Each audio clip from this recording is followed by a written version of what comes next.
സമരം അവസാനിപ്പിക്കാൻ താൽക്കാലികമായിട്ടുള്ള സമരം അവസാനിപ്പിക്കാനും നമ്മളാണ് ഇടപെട്ടത്. നമ്മളൊരു വാക്ക് പൊതുയാത്രയില് പ്രതിപക്ഷ നമ്മളൊരു വാക്ക് അവർക്ക് കൊടുത്തിട്ടുണ്ട്. UDF അധികാരത്തിൽ വന്നാൽ ആദ്യത്തെ UDF തീരുമാനത്തിന്റെ ഭാഗമായിട്ടാണ് കൊടുത്തിരിക്കുന്നത്. ആദ്യത്തെ ക്യാബിനറ്റ് അവരുടെ തീരുമാനം ഉണ്ടാവും.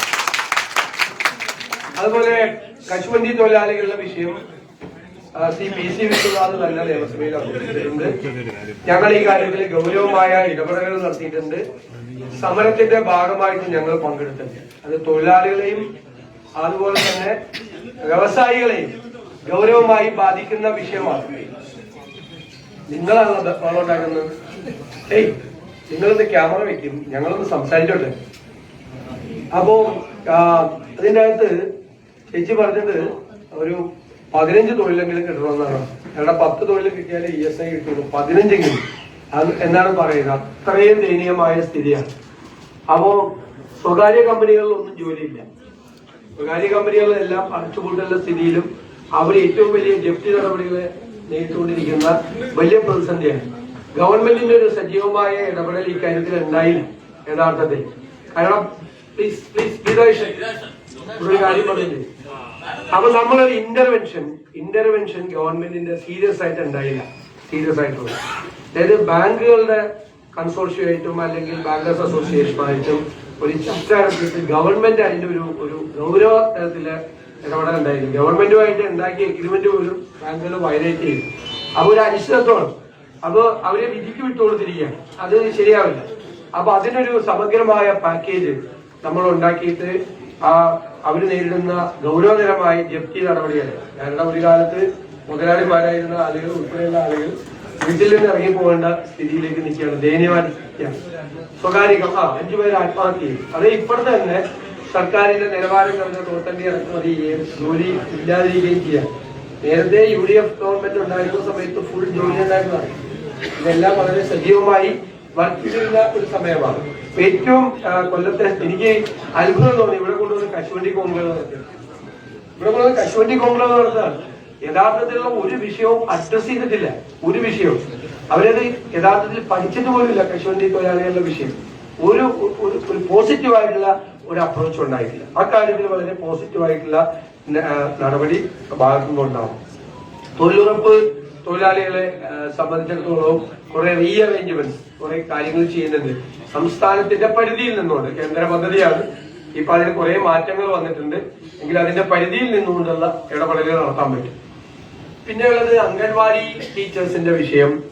അതുപോലെ അംഗൻവാടി ടീച്ചേഴ്സിന്റെ വിഷയത്തിലും അവരുടെ വിഷയം കേരളത്തിന്റെ ചരിത്രത്തിലാദ്യമായിട്ട് സഭയിൽ അവതരിപ്പിച്ചതും പ്രതിപക്ഷമാണ്. അവർ ചെയ്യുന്ന 13 ജോലി നന്നായിട്ട് അവതരിപ്പിച്ചു. അവർക്ക് ശമ്പളം കിട്ടുന്നത് 3 പ്രാവശ്യവും 4 പ്രാവശ്യമായിട്ടാണ്. മാത്രമല്ല അവിടെ പാല് മേടിക്കുന്നെങ്കിലും സാധനങ്ങൾ മേടിക്കണമെങ്കിലും അഡ്വാൻസ് അവരാണ് കൊടുക്കുന്നത്. പിന്നീടാണ് ആ പൈസ കിട്ടുന്നത്. കിട്ടുമ്പോ കിട്ടും പൈസ എന്നുള്ള പരമദയനീയമായ സ്ഥിതിയാണ്.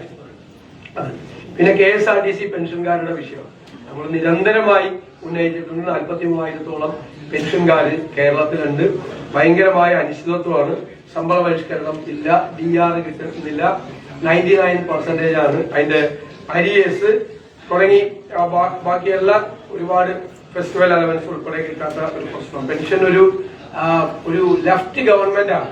ലെഫ്റ്റ് ആണെന്നുള്ളതിന്റെ ക്വസ്റ്റ്യൻ ഇങ്ങനെയൊക്കെയാണ് ഉയരുന്നത്. ഞാൻ എപ്പോഴും തർക്കിക്കുന്നതാണ്. അതായത് പെൻഷൻ ഒരു റൈറ്റ് അല്ല, ഗവൺമെന്റിന്റെ ബാധ്യതയല്ല എന്നൊരു നിലപാടിലേക്ക് ഒരു കമ്മ്യൂണിസ്റ്റ് ഗവൺമെന്റ് പോവാണ്.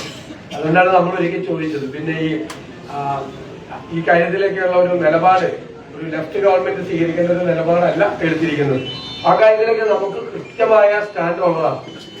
പിന്നെ ആദിവാസി സമൂഹമായിട്ട് ബന്ധപ്പെട്ട് കുളത്തപ്പുഴയിൽ നിന്നുള്ള വിഷയങ്ങൾ പറഞ്ഞു.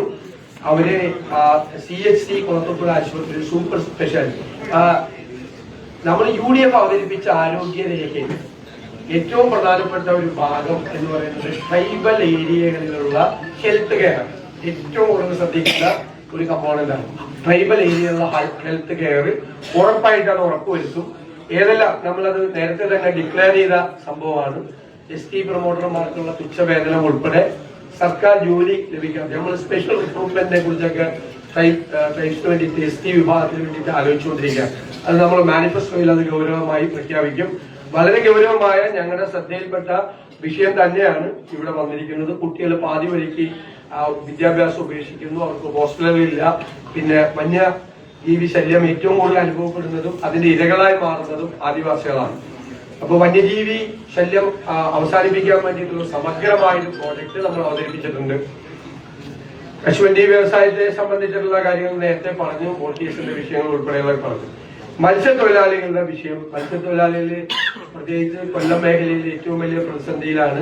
കാരണം മണ്ണ് ഖനനത്തിന് വേണ്ടി വന്നപ്പോൾ ആദ്യം സെലക്ട് ചെയ്ത സ്ഥലം കൊല്ലം പരപ്പാണ്. കൊയിലോൺ ബാങ്ക് എന്ന് പറയുന്ന കേരളത്തിന്റെ തന്നെ തീരപ്രദേശത്തിലെ ഏറ്റവും വലിയ മത്സ്യസമ്പത്തുള്ള സ്ഥലമാണ്. കാരണം മത്സ്യസമ്പത്ത് നോക്കിയിട്ടല്ല അവർ ഖനനത്തിന് കൊടുത്ത കരിമണൽ കണ്ടിട്ടാണ് ഈ ഏരിയ ആദ്യം സെലക്ട് ചെയ്തത് മണ്ണ് ഖനനത്തിന് വേണ്ടി. അതിപ്പോ അത് പെൻഡിങ്ങിലാണ് നിൽക്കുന്നത്. അല്ലെങ്കിൽ ഏത് സമയത്തും അത് തലയിലേക്ക് വരാവുന്ന ഒരു വിഷയമാണ്. അപൂർവ ഇടനാഴിക്ക് വേണ്ടി മാറ്റിവെച്ചിരിക്കുന്ന വിഷയം ഉൾപ്പെടെയുണ്ട്.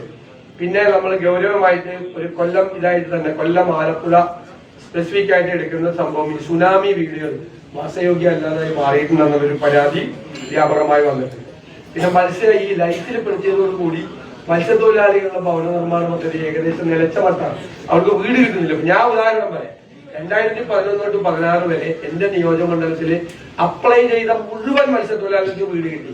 ഞാൻ 400 ചില വീട് പണിതു. ഇപ്പൊ ഈ 10 കൊല്ലം കൊണ്ട് ഒരു 50-60 വീട് പോലും പണിയാൻ പറ്റിയില്ല. അപ്പൊ ലൈഫിനെ പെടുത്തിയതോടുകൂടി SC വിഭാഗത്തിനും ST വിഭാഗത്തിനും മത്സ്യത്തൊഴിലാളികൾക്കും ഗൗരവതരമായിട്ട് അവർ ഈ ജനറൽ കാറ്റഗറിയിൽ പെടുത്തിയതുകൊണ്ട് അവരെ ബാധിച്ചിട്ടുണ്ട്. പിന്നെ ഈ പുനർഗേഹം പദ്ധതി എന്ന് പറയുന്ന പദ്ധതിയും അവരെ ധാരാളമായിട്ട് അവരെ ഉപദ്രവിക്കുന്നുണ്ട്. അപ്പൊ അത് മത്സ്യത്തൊഴിലാളി തീരദേശ പാക്കേജ് 12,000 കോടിയുടെ പല പ്രാവശ്യമായിട്ട് പ്രഖ്യാപിച്ചെങ്കിലും ഒരു പൈസ പോലും അതിനുവേണ്ടി ചെലവഴിച്ചില്ല.